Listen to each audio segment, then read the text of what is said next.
Shalom, shalom, peuple de Dieu. J'espère que vous allez bien chez vous. Nous sommes dans The Keys of Kingdom TV, dans l'émission Dieu te parle. Et aujourd'hui, nous croyons que Dieu nous parle encore. C'est pas le Dieu de la Bible est encore d'actualité. C'est le même Dieu hier, aujourd'hui et éternellement. Et il a continué à garder sa communication avec son peuple, avec la création qu'il a émise sur terre. Et toi, tu fais partie des gens que Dieu a créés et Dieu veut te parler. Et dans cette émission, le Seigneur nous dira, nous montrera des clés, comme le nom l'indique, des clés pour nous faire comprendre qu'il nous parle à chaque temps, mais nous ne prenons pas garde. Vous savez que la Bible déclare dans Job 33, verset 14, que Dieu parle tantôt d'une manière, tantôt d'une autre, mais l'on n'y prend pas garde. Et il est écrit aussi qu'il parle par les songes et les visions de la nuit. Ça, c'est une partie de Dieu nous parle. Mais aujourd'hui, nous avons avec nous notre sœur Sorel qui va nous partager son expérience avec le Seigneur, nous donner des clés qui pourront nous aider à comprendre davantage comment Dieu parle. Et nous allons permettre qu'elle puisse nous partager son expérience. Bonjour, la sœur Sorel, comment vous allez? J'espère que vous allez bien. Merci, par la grâce de Dieu. Alors, comment a été votre semaine? Non, ça s'est très bien passé. Par la grâce de Dieu. Alors, vous êtes enfant de Dieu. Et est-ce que vous prêchez la parole de Dieu? Oui, à mes Prêchez la parole du Seigneur. camarades. D'accord. Vous avez eu des expériences avec Dieu, comment Dieu parle, Dieu vous a parlé tantôt d'une manière, tantôt d'une autre. Est-ce que concrètement, vous pouvez nous dire comment était la première fois que Dieu vous a parlé clairement? Oui, monsieur. En fait, la première fois que Dieu m'a parlé, c'était à travers d'une sœur. Ok. C'était pendant une retraite. Après la retraite, la sœur est venue me prendre dans ses bras. Elle m'a dit exactement, elle a répondu à la question que je posais à Dieu dans le secret. Parce que c'était une question qui me faisait pleurer. Depuis ce jour-là, c'est comme si quand elle a parlé, j'ai senti déjà la paix. La paix dans le cœur. Donc, en fait, quand elle a parlé, je ne voyais pas sa voix. C'était la voix de Dieu que j'écoutais à travers elle. Parce que d'abord, je me suis demandé, mais comment elle a fait pour savoir que... En fait, et après, quand elle avait fait la paix du cœur, vous voyez un peu ça. Donc ça veut dire que Dieu vous a parlé et vous avez ressenti la paix. Dans la manière dont ce que vous avez retenu, c'est que pour savoir si c'est Dieu qui vous parlait là-bas, c'est la paix que vous avez reçue. D'accord. C'était la quiétude. Et c'est ça qui m'a fait discerner également la voix de Dieu. D'accord. En fait, parce que cette paix-là, parce que c'est inexplicable en fait. Ok. Et comment vous avez pu donc discerner la voix de Dieu? Parce que Dieu parle tantôt d'une manière, tantôt d'une autre. Ça peut aussi être le diable qui devait passer pour vous parler. Mais vous avez dit tout à l'heure, qui est très important, vous avez dit que vous avez eu à prier, vous avez demandé quelque chose à Dieu. Et c'était comme une réponse à votre doléance, c'est ça? En effet, monsieur. C'était une réponse parce que j'ai soupiré dans le secret. Il n'y avait que lui et moi qui avait compris ce que vous avez dit. Exactement. Oh, je comprends. Il n'y avait que lui et moi qui connaissions ce que je demandais. Quand il l'a dit comme ça, il dit ok. C'était la première fois. Et quand ça s'est passé en fait, depuis ce jour-là, oui. Quand j'ai des informations de cette manière-là, je sais que c'est lui. Parce que déjà, j'étais encore bébé spirituel. Donc, je ne savais pas peut-être interpréter des songes ou bien discerner les choses de la nature. Comme quelqu'un peut dire, Dieu me parle comme ça, Dieu me parle comme ça. Moi, je disais seulement à Dieu, parle-moi de la manière que je peux comprendre. Bon, parle de la manière qu'il peut comprendre. Maintenant, Dieu parle aussi, Satan parle, n'est-ce pas? Est-ce que pendant que Dieu vous parlait et Dieu vous montrait ses voies, avec tout ce que vous avez dit, est-ce que Satan ne s'est pas levé un jour pour pouvoir contrecarrer le fait que Dieu vous parle? Est-ce que vous avez eu des combats spirituels concernant la voix de Dieu, les oppressions et tout? Bien sûr. Déjà, pour moi, le premier combat spirituel, c'était mon raisonnement. Oh, sincèrement, c'est là où Satan passait pour me dire... Comme une forteresse là. Exactement. C'était mon raisonnement. Parce que vous savez, Dieu parfois peut vous amener quelque part et le raisonnement vient bloquer directement. Et heureusement, vous fait comprendre que ce n'est pas Dieu. Non, c'est pas ça. C'est là où Satan... Satan connaît vos faiblesses en fait. Comme je réfléchis beaucoup, je raisonne beaucoup, il passait par là pour bloquer les voies de Dieu. C'est vrai parce que la Bible déclare que Dieu rend toute pensée captive à l'obéissance de Christ. Parce que nos pensées parfois peuvent nous faire des tours. Oh, Dieu nous parle, mais nous raisonnons que ça peut ne pas être Dieu, ça peut être ma pensée, ça peut être mon imagination et tout et tout. Donc c'était votre cas. votre cas. Est-ce que Dieu, parfois, vous communique ses pensées dans les rêves, dans les songes? Oui. Oui, Dieu me communique beaucoup à travers les songes. Donc c'est comme ça que Dieu vous parle le plus? Oui, le plus à travers les songes.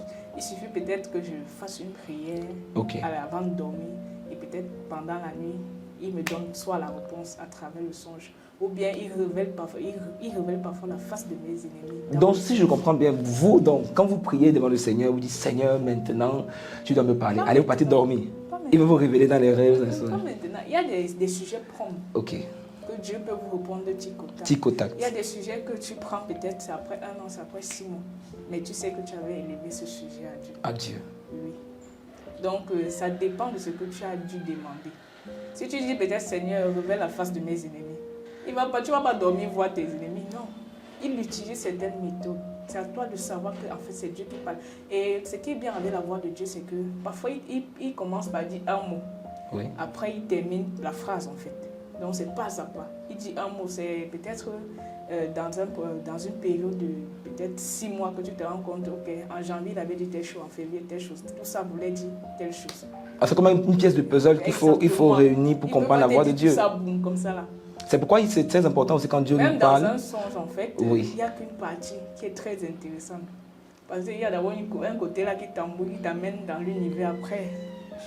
À travers, dans tout le son, tu peux détecter ce que Dieu voulait te dire. Mais dans ce cadre-là, il va falloir avoir quelque chose pour garder la voix de Dieu. Il faut écrire. Je pense que quand Dieu nous parle de cette manière, nous devons écrire pour nous rappeler qu'à telle période, Dieu m'avait parlé. Parce qu'en fait, même la Bible nous fait comprendre que la prophétie de Dieu, c'est celle qui s'accomplit. Donc lorsque Dieu nous parle, pour confirmer que c'est Dieu qui nous a parlé, il faudrait que cette parole, s'accomplisse. Je ne sais pas si vous voyez un peu.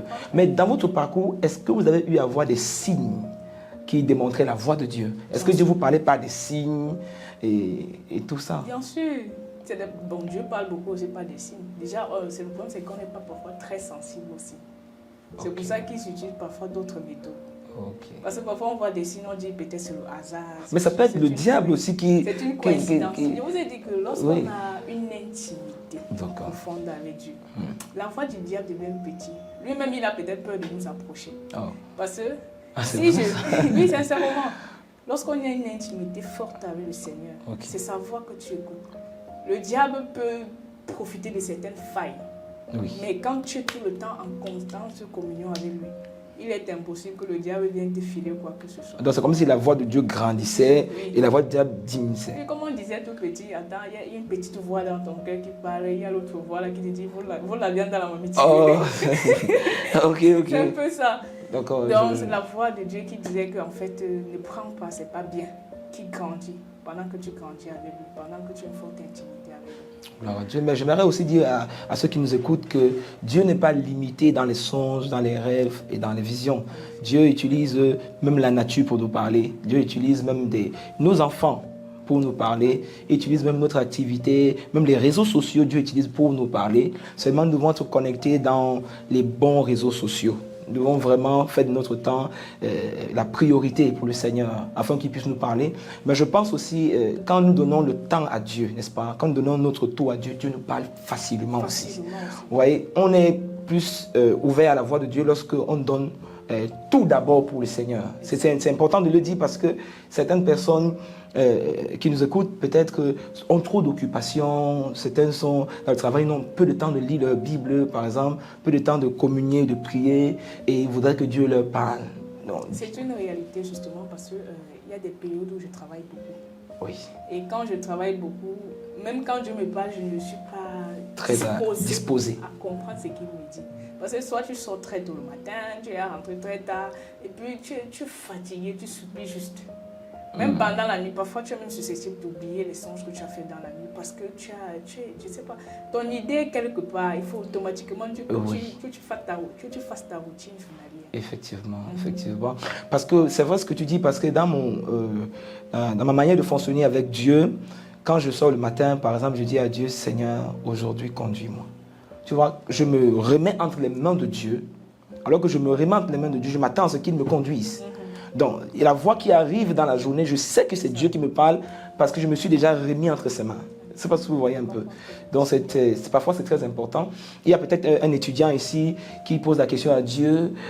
Seigneur, je veux ta voix dans l'examen que je vais traverser. Je veux ta voix, ta direction dans le choix des... Voilà. Par exemple, le choix de tout ce que je veux faire, Seigneur, et je vais te dire que oui, tu dois d'abord mettre Dieu en premier. Même quand tu fais tes études, remets ça entre les mains de Dieu et Dieu va te conduire. Moi, j'ai vu, par exemple, des étudiants qui sont allés à l'école, alors qu'ils ont étudié, le Saint-Esprit les a rappelés ce qu'ils ont étudié pendant l'examen. Donc, quand tu es enfant de Dieu, Dieu n'est pas limité seulement à l'église. Limité seulement à une communauté de personnes. Non. Même dans les études, dans tous les domaines, Dieu est capable de te parler. J'ai vu des gens qui ont été inspirés par le Saint-Esprit par rapport aux cours qu'ils ont étudiés à la maison. Et le Saint-Esprit les a flashés ça. Et ils ont écrit. Et la plupart ont réussi leur examen. Donc je pense que Dieu veut nous parler dans tous les domaines d'activité. Il veut nous parler partout où nous sommes. Est-ce que dans votre vie, vous avez eu un moment où c'était mort?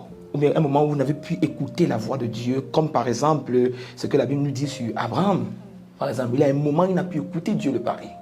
Vous voyez un peu. Est-ce que ça vous est arrivé de cette manière? Quelle était votre expérience là? En effet, ça m'est arrivé. Pendant cette période, c'était difficile. C'est la foi qui nous a maintenus debout en fait. Le fait est que tu parles à Dieu, tu poses des questions, tu demandes, Dieu ne répond pas. Est-ce que c'est parce que vous avez péché ou bien c'est parce que vous n'êtes pas très connecté? En fait, le sentiment de péché après, ne pas attendre d'avoir de Dieu, c'est la peur parce qu'on sait qu'on s'est sali.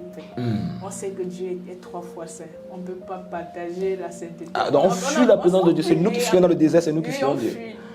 Bon, là, ce n'est pas le désert. Le désert, c'est que tu es en parfait accord avec Dieu et que tu pries. Tu ne vois pas tes prières se réaliser. Tu demandes, tu cherches Dieu, mais tu ne vois pas la face de Dieu. Tous les enfants de Dieu passent par là. Parce qu'à un moment donné, il faut chercher. Donc ça ne veut pas dire que Dieu t'a abandonné. Ça ne veut pas dire que Dieu t'a abandonné. Ça ne veut pas dire que Dieu est loin de toi. Il est toujours avec toi. Mais c'est juste un moment que tu traverses. Qu'un enfant de Dieu doit traverser pour grandir dans sa foi. Oh Dieu. Et ça nous fait vraiment grandir dans la foi. Oh Dieu. Parce que pendant que tu cherches Dieu, ta foi grandit. Alléluia. Alors pour ceux qui nous écoutent, vous comprenez que même si vous traversez le désert, ça ne veut pas dire que Dieu vous a abandonné. Vous pouvez passer un moment mort et Dieu est toujours avec vous. Il a dit à Abraham qu'il va le bénir, il va donner un enfant. Mais Abraham a attendu 25 ans. Et dans les 25 ans, Dieu n'a pas parlé à Abraham, mais Dieu vient de donner l'enfant à Abraham à 100 ans. Donc il faut savoir que même si tu traverses le désert, Dieu est toujours avec toi et il veut toujours te communiquer sa pensée. Et le désert aussi te permet de grandir avec le Seigneur afin que tu puisses croire que même si je ne ressens plus sa présence, il est toujours avec moi. Et aujourd'hui, j'aimerais qu'on puisse prier ensemble pour ceux-là qui disent « Seigneur, nous voulons écouter ta voix, nous voulons comprendre comment tu parles. » Notre sœur nous a donné une expérience, sans son expérience ici, comment Dieu lui a parlé, les différentes manières que Dieu a utilisées pour lui parler. Ça ne peut ne pas être ton cas. Tu peux avoir des expériences différentes. Mais aujourd'hui, nous allons prier afin que Dieu puisse ouvrir les sphères de spiritualité afin de te permettre d'écouter sa voix et de connaître comment il procède. Seigneur, notre Dieu, notre Roi, alors que nous te disons merci pour ce moment de partage, tu nous as parlé au travers de notre sœur, Seigneur, tu nous as dit comment tu l'as utilisé pour la première fois, comment tu lui as parlé.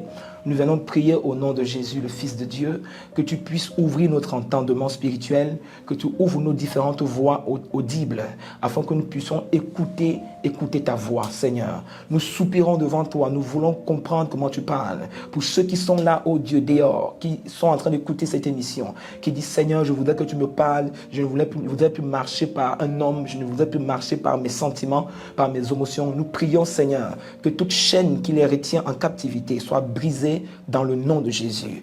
Et quiconque est sur leur vie, qui les empêche d'écouter la voix de Dieu pour leur destinée, car tu sais, Seigneur, dans ta parole, que tu nous donnes des directions, tu nous parles pour que nous puissions accomplir ta volonté.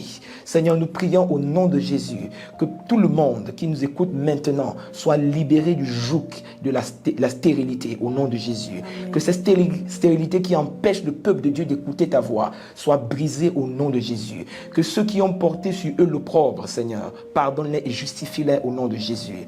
Seigneur, nous savons que ta voix, tes mains ne sont pas courtes pour nous sauver, que ce sont nos péchés qui nous éloignent de ta face. Mais nous prions, Seigneur, que tu nous pardonnes ce soir, dans le nom de Jésus, que tu nous donnes la grâce, Seigneur, d'écouter ta voix et de marcher avec toi. Seigneur, merci parce que nous savons que nous sommes connectés avec toi maintenant, dans le nom de Jésus-Christ, et que toute influence négative qui nous empêchait, tout voile qui nous empêchait d'écouter ta voix, de te comprendre, est déchiré dans le nom de Jésus-Christ. Merci Seigneur parce que tu nous as libérés du gouffre de Satan et tu nous as délivrés du lien de la mort. Nous te bénissons et que ton nom soit béni au nom de Jésus. Amen. Amen. Alors, j'aimerais que la prochaine fois, nous soyons massivement connectés parce que Dieu veut nous parler et Dieu veut nous communiquer sa parole. Que Dieu vous bénisse abondamment. Bonjour chez vous. Shalom.